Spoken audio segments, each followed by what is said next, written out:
It wasn't looking good when Melanie Maynard's fiance, Dwayne, suffered from multiple heart attacks the night of October 13th. She says 2 Agawam police officers are a big reason why he is alive today.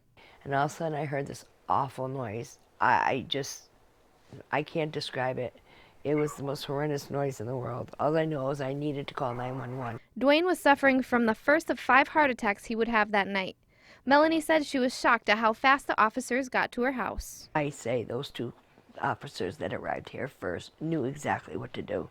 And had they waited, who knows?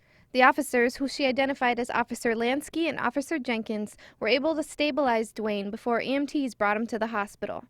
His condition was so dire that the hospital staff told Melanie to get the family together to say goodbye. I lost my daughter last year to an overdose, and we couldn't save her. And I said, "You promise you'll never leave me?" I was so afraid, because I've lost my husband to a massive heart attack also. And so I put my head on his chest and I was crying. I said, "You promised you would never leave me."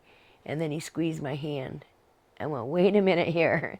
That was the first sign of life from Dwayne, and Melanie says he was able to pull through because of the quick response from the 2 officers that night. You can do all the training you want, but to come into action like that is amazing.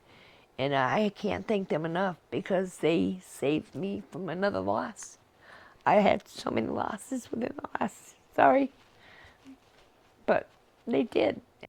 And Dwayne is grateful too. Although he didn't want to go on camera, he said he's doing well.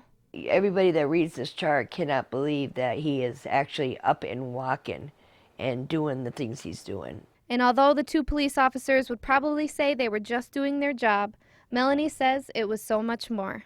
You saved his life because they were able to get his heart back and get him to the hospital. I mean, EMTs got him to the hospital, but because they knew what they were doing, he lost no brain function. And because of that, he's alive and talking and walking. I can't thank them enough.